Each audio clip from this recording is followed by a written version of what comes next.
Relatos Paranormales Oficial.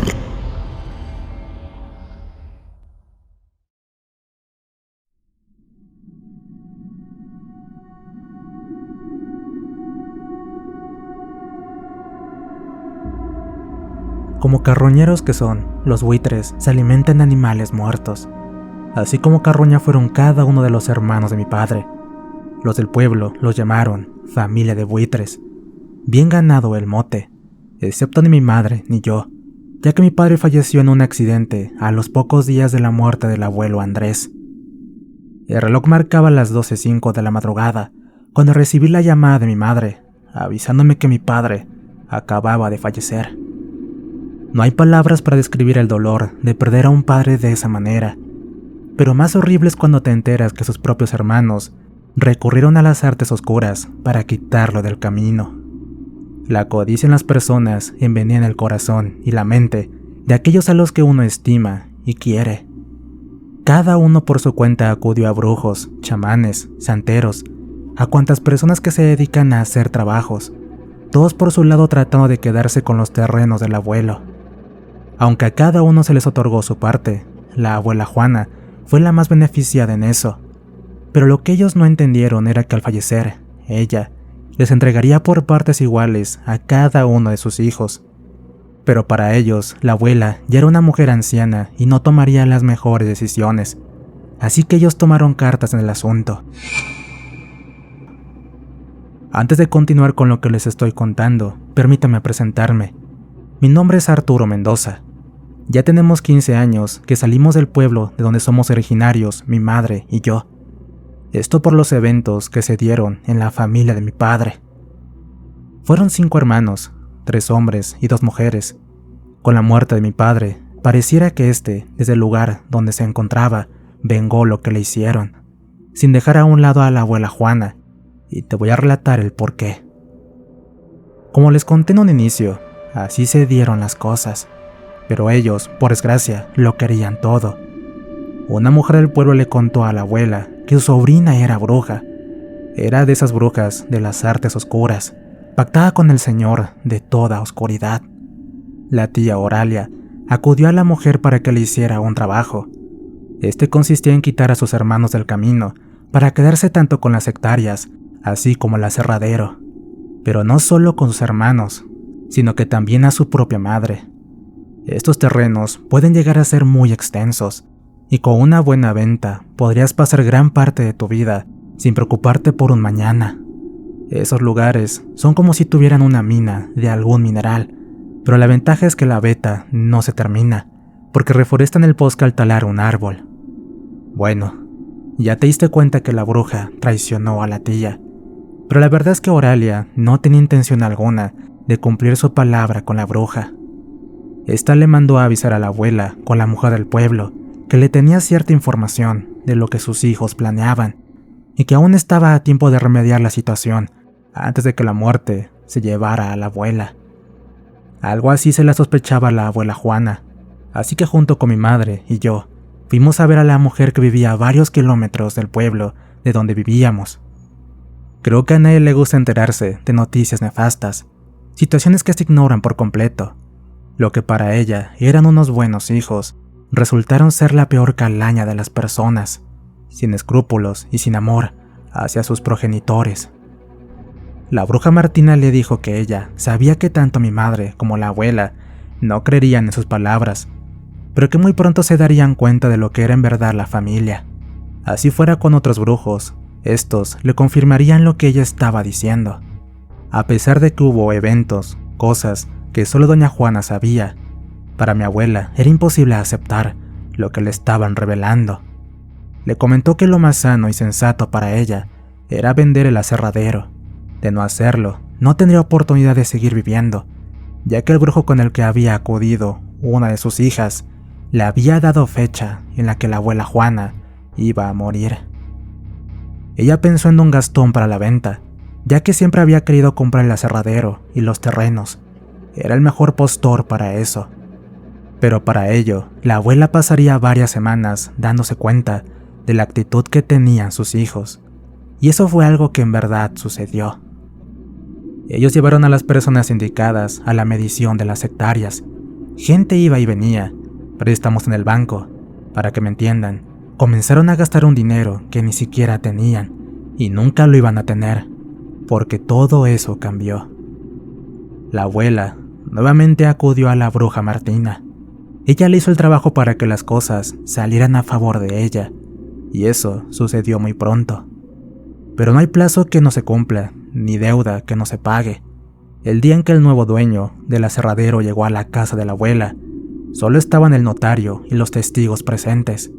El asunto se había manejado con mucha discreción, pero ya saben, siempre hay un traidor cerca de uno. Don Eliseo, que era compadre de la abuela, y el comisariado del pueblo se encontraba presente y fungió como testigo. A lo lejos se miraban cómo venían en sus camionetas los hijos de la abuela.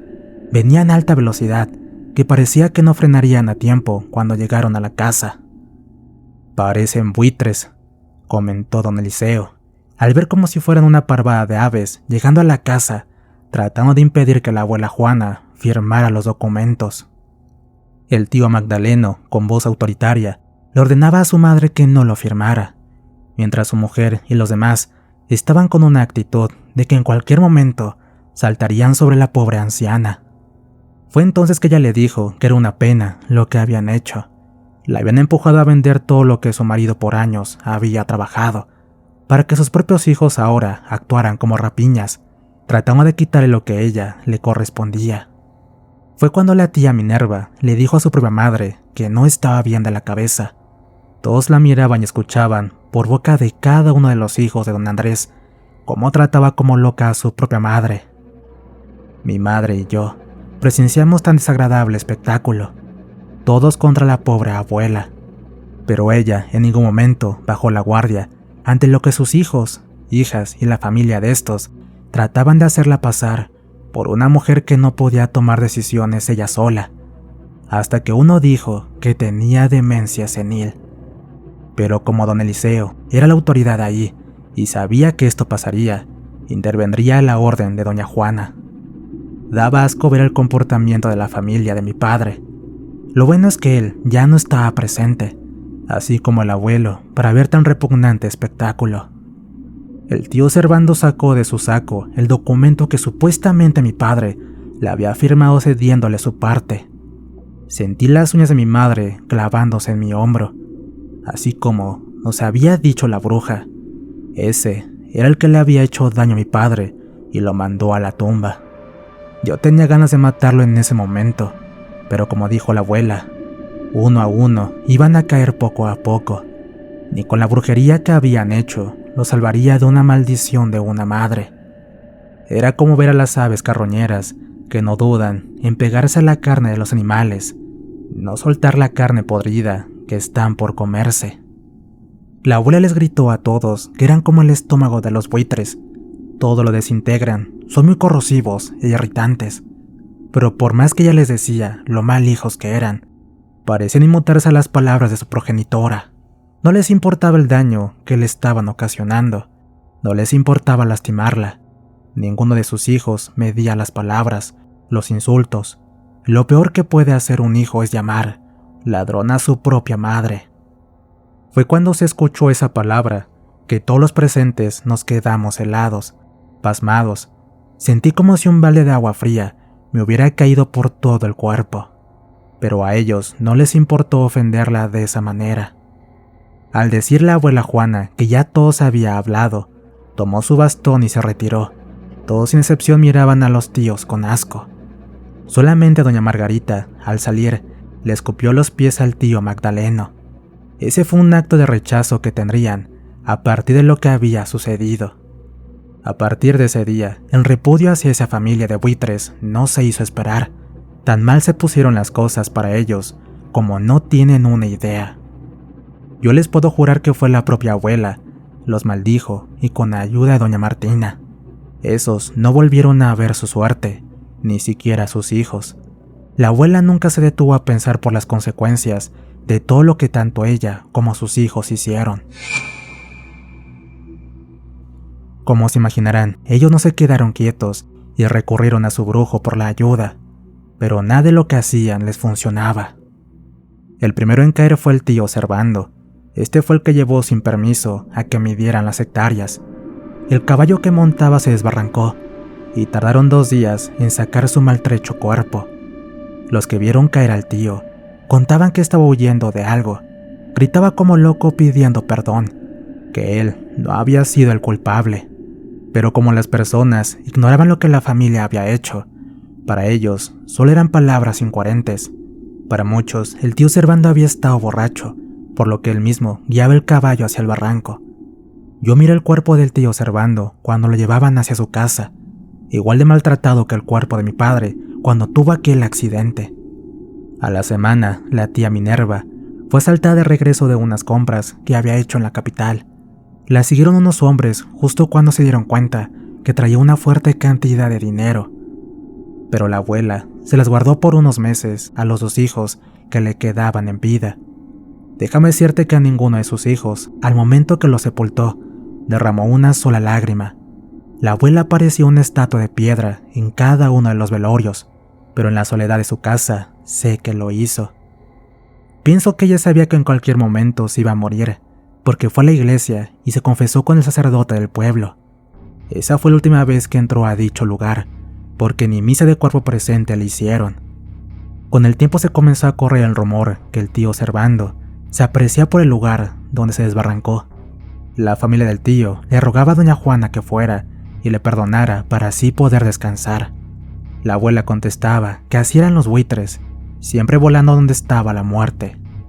No solo había maldecido a sus hijos, sino a ella misma.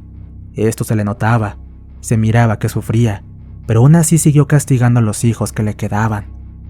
La siguiente en morir fue la tía Oralia, pero de aquello se encargó la bruja, ya que la tía desde un inicio le había intentado engañar con un dinero que nunca tuvo la intención de darle.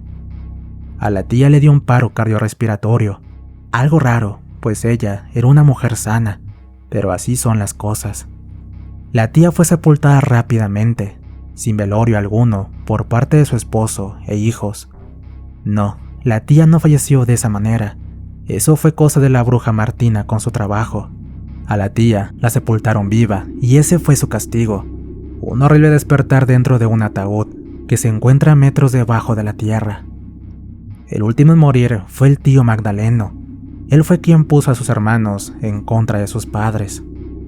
Intentó de sobornar para que las autoridades se pusieran a favor de él, para que el nuevo dueño devolviera lo que la abuela la había vendido. La trató como una mujer enferma, desquiciada y falta de coherencia en sus actos, una mujer enferma de sus facultades mentales. Pero al igual que un inicio, nada logró, porque todo estaba en orden. Como era un hombre que le gustaba internarse por semanas en la sierra, esto porque era buen cazador, él y un grupo de amigos duraron varios días en la montaña. No fue sino que hasta una semana después le llegaron con la noticia que el tío Magdaleno tenía ya varios días perdido en el bosque y no lo habían podido encontrar. A los días que se había dado la noticia, lo encontraron. Hallaron lo que había quedado de él, pues tanto los animales como las aves carroñeras dejaron poco de su cuerpo. Su ropa fue lo que lo identificó.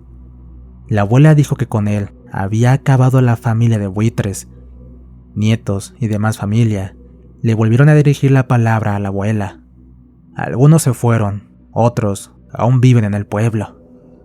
Nosotros nos fuimos a los 2 años de lo que había sucedido, esto cuando la abuela falleció. Ella se encuentra sepultada junto a su esposo y a mi padre, los otros en el mismo cementerio, pero en otros mausoleos. Yo creo que la abuela le vendió su alma al mismísimo innombrable, y te diré por qué. A ella todo le salió como lo había pedido en sus trabajos de brujería, pero en su casa se comenzaron a ver sombras negras por todos los rincones de su hogar. Esta se miraba macabra, deteriorada de una manera muy extraña. La bruja Martina también falleció, esto antes que doña Juana. Se dijo que alguien la mandó al otro mundo de una manera cruel, porque en su casa la encontraron con varios cortes de machetes en su cuerpo. La abuela falleció en su hogar y en su rostro se le notaba tranquilidad a pesar del daño que hizo. Por desgracia, mi abuela terminó siendo igual o peor que sus hijos. Nunca les perdonó sus malos sentimientos, sus malas acciones. Por desgracia, yo fui parte de esa familia, y el miedo de que yo sea igual que ellos, una persona sin sentimientos y con maldad, pero mi madre me dice que es algo que ya depende de uno. A veces miro a mi madre, ella no me lo confirmó nunca, pero sé que ella fue cómplice de la abuela Juana hasta el último día de cada uno de los tíos. Yo ya no le pregunto porque siempre es la misma respuesta. Se hizo lo que se tenía que hacer. Historia escrita y adaptada por La Tenebrosa para Relatos Paranormales Oficial. ¿Qué tal, amigos? No olviden suscribirse y activar la campanita, así como compartir el contenido con sus amigos. Les agradezco de corazón por acompañarnos en cada historia. Por acá les dejo otros videos más para que los vean en pantalla. De igual forma, si tienen algún detalle con la brujería, encontrarán el contacto de Diego en el comentario fijado. Le relató su amigo Antonio. Cuídense mucho. Nos escuchamos pronto.